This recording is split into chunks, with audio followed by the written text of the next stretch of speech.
সবাই ভাবে মায়েরা কিছুই ভুল করতে পারে না, কিন্তু আমি জানি আমার মা আমাকে মেরে ফেলতেও পিছপা হতেন না। ছোটবেলায় মা বলতো, তুই আমার প্রাণ। আজ আমি প্রমাণ করব সেই প্রাণই কিভাবে মাকে শেষ করে দিতে পারে।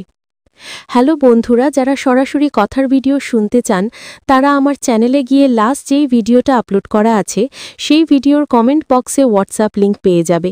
আর হ্যাঁ, ভিডিওটি লাইক করে চ্যানেলটা সাবস্ক্রাইব করতে ভুলবেন না প্লিজ। তো চলুন আজকের ভিডিও শুরু করা যাক। আমি যখন ছোট ছিলাম, মা আমাকে নিয়ে একটা কথা বলতেন, তুই আমার বুকের ধন, তোর চোখের জল আমার প্রাণ কাটতে পারে। তখন বুঝিনি এই এক বাক্যই একদিন আমার জীবন উল্টে দেবে। আমি তখনও বুঝতে পারিনি এই মাই একদিন আমার সবচেয়ে বড় ভয় হয়ে দাঁড়াবে। আমার নাম রাফি। ঢাকার এক পুরনো উপশহরে আমাদের বাস, ছোট পরিবার, আমি আর মা। বাবা আমাদের ছেড়ে চলে যান যখন আমি মাত্র 5 বছরের। মা তখন একটা প্রাইভেট স্কুলে পড়াতেন। অল্প টাকায় কষ্টে চলত দিন। তবু মা ছিলেন লড়াকু। সবার চোখে ছিলেন এক আইডল মা।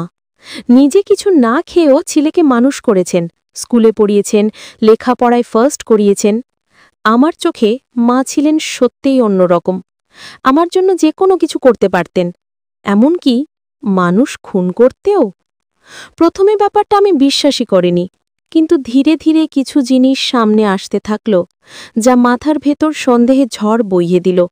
এক রাতে ঘুম ভেঙে দেখি আমার ঘরের দরজাটা একটু খোলা। আমার অভ্যেস ঘুমানোর আগে দরজা লক করে দিই, কিন্তু সেদিন দরজা আধা খোলা, আর বাইরে থেকে আসছে ফিসফিস আওয়াজ, মার গলা। কিন্তু মা কার সঙ্গে কথা বলছেন? আমি উঠে এসে দরজার ফাঁক দিয়ে দেখি মা রান্নাঘরে দাঁড়িয়ে কারুর সঙ্গে কথা বলছেন, আর সামনে কেউ নেই। সে রাতে আমি কিছু বলিনি। পরদিন সকালে মা আগের মতোই হাসি মুখে আমার জন্য নাস্তা বানাচ্ছিলেন। তার মুখে ক্লান্তির ছাপ, চোখ লাল। আমি জিজ্ঞেস করলাম, ঘুম ঠিকমতো হয়নি? মা হাসলেন, ঘুম হবে কই রে, রাতভর পুরনো স্মৃতি কাঁদায়। একদিন বাসার পুরনো আলমারি পরিষ্কার করতে গিয়ে একটা খাম পেলাম, ভেতরে কয়েকটা ছবি, পুরনো, বিবর্ণ, কিন্তু স্পষ্ট। ছবিতে মা এক অচেনা লোকের সঙ্গে, তাদের মুখে হাসি, চোখে অদ্ভুত উজ্জ্বলতা। কিন্তু একটা ছবিতে সেই লোকের গলায় ছিল দাগ, চাপ লেগে থাকা দাগ। আমি মাকে জিজ্ঞেস করলাম, এটা কে মা? মা একটু থমকালেন, তারপর বললেন, তোর বাবা। কিন্তু আমার বাবা তো মারা যাননি, তিনি আমাদের ছেড়ে চলে গিয়েছিলেন। তাহলে? আমি আর কিছু বললাম না। তবে সেই দিন থেকে আমার সন্দেহ জন্মাতে থাকে। প্রায় 1 মাস পর এক রাতে বাথরুমে যাওয়ার জন্য উঠি, দেখি মা বাসায় নেই। তখন রাত 2টো। তল্লাশি করে দেখি মা ছাদে। ছাদের এক কোণায় দাঁড়িয়ে কাঁদছেন, এক হাতে ধরা একটা ছবি, অন্য হাতে মাটির কলস। আমি ধীরে ধীরে এগিয়ে গিয়ে বললাম, মা। তিনি চমকে ঘুরে তাকালেন, তারপর বললেন, তুই দেখে ফেলেছিস রাফি? তাহলে শোন আমার জীবনভর লুকোনো গল্পটা। সেই রাতে মা বললেন, তোর বাবা একটা ভুল ছিল রাফি। সে শুধু আমায় নয়, আরেকজনকে ভালোবাসত। আমি সেটা মেনে নিতে পারিনি। আমি তার মুখ থেকে সব সত্য বের করতে চেয়েছিলাম, কিন্তু সে হাসছিল। তাই আমি তারপর মা চুপ করে গেলেন। আমি স্তব্ধ হয়ে গিয়েছিলাম। মা কি স্বীকার করলেন? না, এটা হয়তো কেবল ভ্রম, হতাশা, দুঃখ থেকে বলা কোনো কথা। আমি বিশ্বাসই করিনি। আমার পড়ার টেবিলে রাতারাতি কিছু লাল দাগ, জানলার পাশে কিছু খুঁড়ো মাটি, মায়ের চোখের কোণে অদ্ভুত অস্থিরতা, মার মোবাইল থেকে ডিলিট হওয়া কল রেকর্ড। আমি সন্দেহে পাগল হয়ে যাচ্ছিলাম। একদিন সাহস করে মার অনুপস্থিতিতে তার ডায়েরি খুলে পড়লাম। প্রথম 10টা পৃষ্ঠা ছিল একদম নর্মাল, রান্না, বাজার, স্কুল। কিন্তু তারপর আজ রাফি প্রায় ধরে ফেলেছিল। ওকে আর বেশি সময় দেওয়া ঠিক হবে না। হয়তো আমাকে আবার করতে হবে, যেমনটা করেছিলাম আবিরকে নিয়ে। আবিরকে? আমার গা কাঁপতে লাগল। মা কি আবারও? আমি সেই রাতে ঠিক করলাম, আর নয়, আমি মায়ের সব সত্য সামনে আনব। আমি এক গোয়েন্দা বন্ধু শাহরিয়ারকে বললাম বিষয়টা। সে শুনে চুপ করে রইল, তারপর বলল, রাফি, তুই যা ভাবছিস তা যদি সত্যি হয়, তোর মাকে রক্ষা করাটা তোর কাজ নয়, আমি বললাম, তবে কি করব আমি? সে বলল, তোর জীবনের সবচেয়ে কঠিন কাজ করতে হবে তোকে, নিজের মাকে শাস্তি দিতে হবে। মায়ের অতীত জীবনের চাঞ্চল্যকর উন্মোচন, আবিরের পরিচয় ও তার মৃত্যু রহস্য, ছেলের অন্তর্দ্বন্দ্ব। কি করবে? মা কি সত্যিই খুনি, নাকি সবকিছু ছিল ভুল বোঝাবুঝি? চূড়ান্ত সত্য যা বদলে দেবে মা ছেলের পুরো সম্পর্ক। আমাদের শিক্ষা: সন্দেহ সম্পর্ককে হত্যা করে, কিন্তু সত্যের মুখোমুখি হলেই বোঝা যায় ভালোবাসা ততটা গভীর। তুমি যদি চাও, আমি এখনই দ্বিতীয় পর্ব লিখে ফেলতে পারি। আমি দ্বন্দ্বের খাতায় কলম দিলাম, আর ভিতর থেকে কাঁটা কাঁটা করে কাঁদছিলাম, কিন্তু সেই কাঁচটা রাগে বেশি। মা কি সত্যি? না, মনে হলো তার মুখে যে শব্দটা আমি দেখেছি সেটা কেবল স্বীকারোক্তি নয়, কোনো অচেনা বোঝানোর ভাষা। আমার মনে প্রশ্নগুলোর পাহাড়। আমি চাইছিলাম সবকিছু জানতে, কিন্তু জানতে পারলে মায়ের যে ছবি ঘষে তৈরি করেছি সেটা ভেঙে যাবে। হে ঈশ্বর, আমি কি সেটা চাই? শাহরিয়ার কথাটা আমার মাথায় ধাক্কা দেয়। নিজের মাকে শাস্তি দিতে হবে। সে ভেবেছিল আমার মা যদি সত্যি দোষী হয়, ন্যায়ই সেটা। কিন্তু আমার মা, যিনি আমার জন্য রাত জাগেন, আমার নামেই চিৎকার করে জেগে ওঠেন, যদি দোষীও হন, তো কি আমি তাকে ফেলেও দিতে পারি? সে প্রশ্নটা রাত বাসায় দীর্ঘদূর বিস্তৃত হয়ে চুপচাপ যায় না। শাহরিয়ার সাহায্য নিয়ে আমরা দুজন সিদ্ধান্ত নিলাম। প্রথমে মায়ের অতীতের সূত্রগুলো জোড়া লাগাই। আবির, ডায়েরিতে বারবার নামটা এসেছে। আবির কে? কোথায় গেলে? কেন মা তাকে ভুলতে পারে না? এসব জানতেই হবে। আমি সিদ্ধান্ত নিলাম সরাসরি জিজ্ঞেস করব না, আমাকে ধীরেই কৌশলে অনুধাবন করতে হবে। দিনগুলো কেটেই গেল। মা সকালে স্কুলে যেতেন, আমি কলেজে, কিন্তু আমার চোখ তার উপরেই টেকেছিল। তার হাঁটার ধরন, তার নিঃশ্বাস, রান্নাঘরের চায়ের কাপ ধরার ভঙ্গি, সবকিছু যেন কোনো একটা স্মৃতিকে আঁকড়ে ধরে আছে। এক সন্ধ্যায় মা রান্না করছিলেন, আর আমি কিচেনে ঢুকেই বললাম, মা, আজ পড়া কেমন গেল? সে হঠাৎ থমকে গেল। চায়ের কাঁটা কাপটা আর আমার দিকে তাকাতে ছাড়ল না। তারপর ধীরে ধীরে বললেন, তুমি আজ বেশি খুশি দেখেছিস? আমার ছোটবেলার গল্প বলে দি, একটু মনের অচেনা কথা মন খুলে বললেই হালকা লাগে। আমি কানে কানে শুনলাম।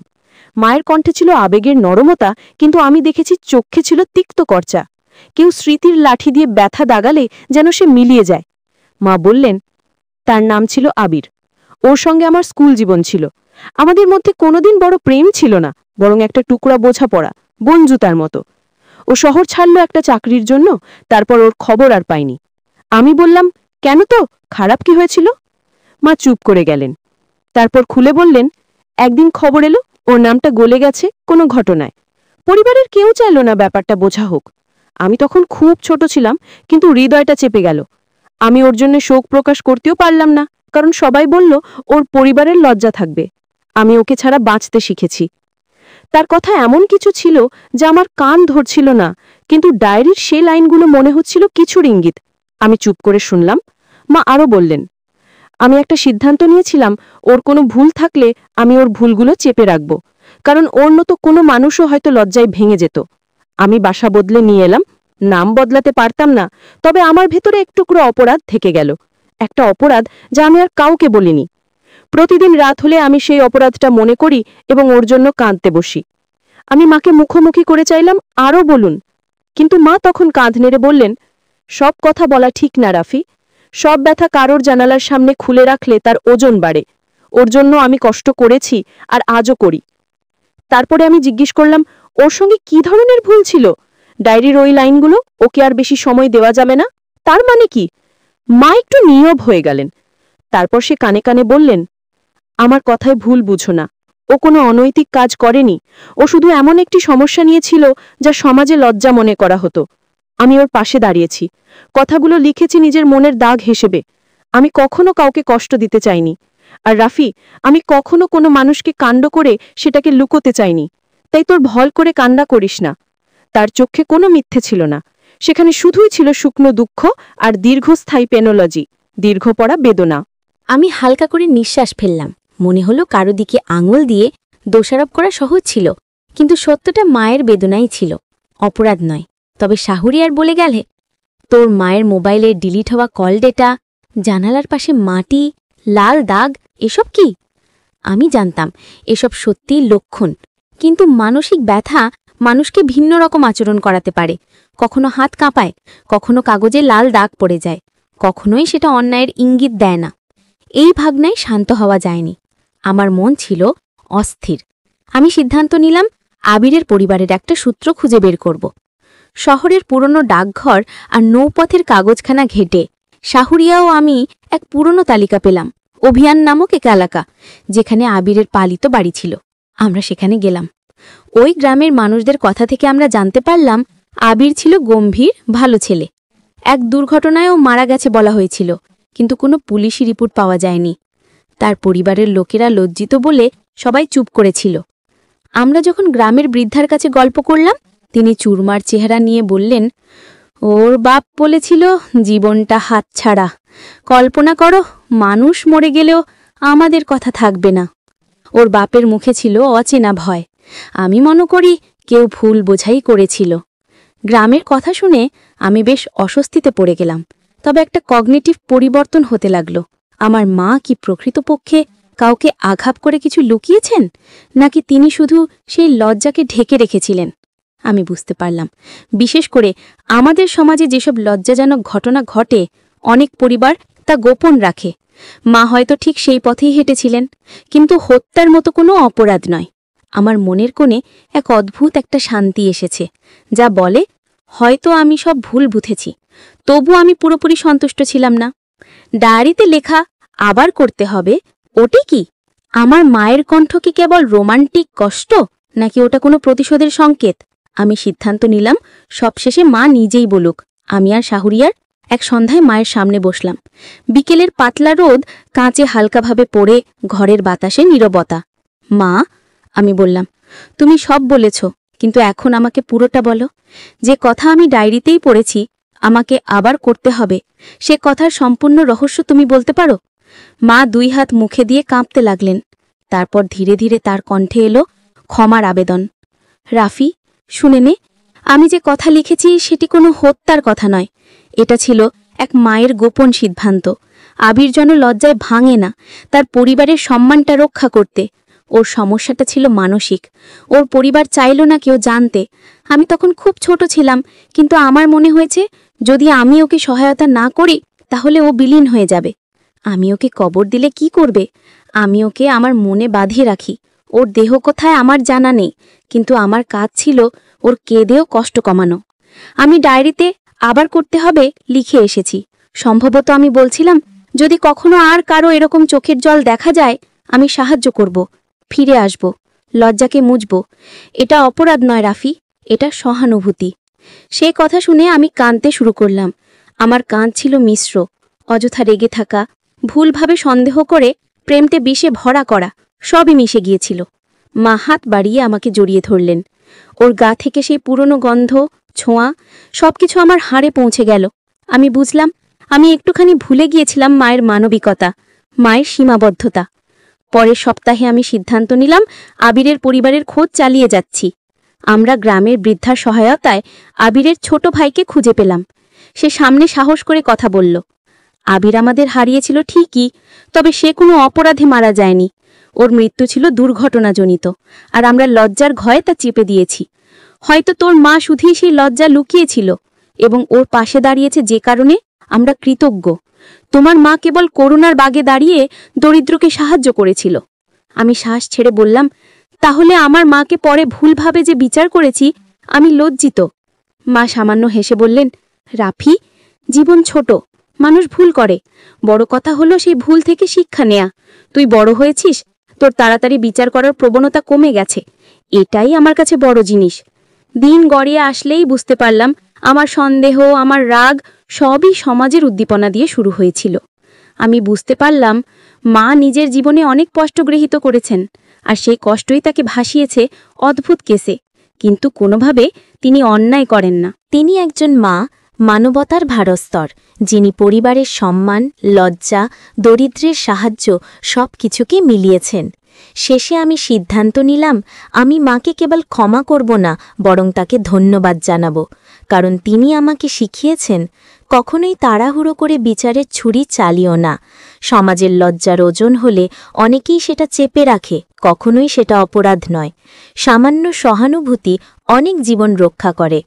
এই গল্পটা শেষ না করে আগে আমি জানতে চাই, তুমি কি জানো সত্যিকার শাস্তি কখন হয়? তখনই হয় যখন আমরা অজ্ঞতা ও গুজবকে ছুড়ে দেই আর কোনো অসহায় মায়ের সম্মান ভাঙি। আমার শাস্তি ছিল নিজেকে হঠাৎ করে আমার মায়ের বিরুদ্ধে ঘৃণা করা, আর আমার মুক্তি হল সত্য শুনে মাকে আঁকড়ে ধরে এসে ভুল মুছে ফেলা।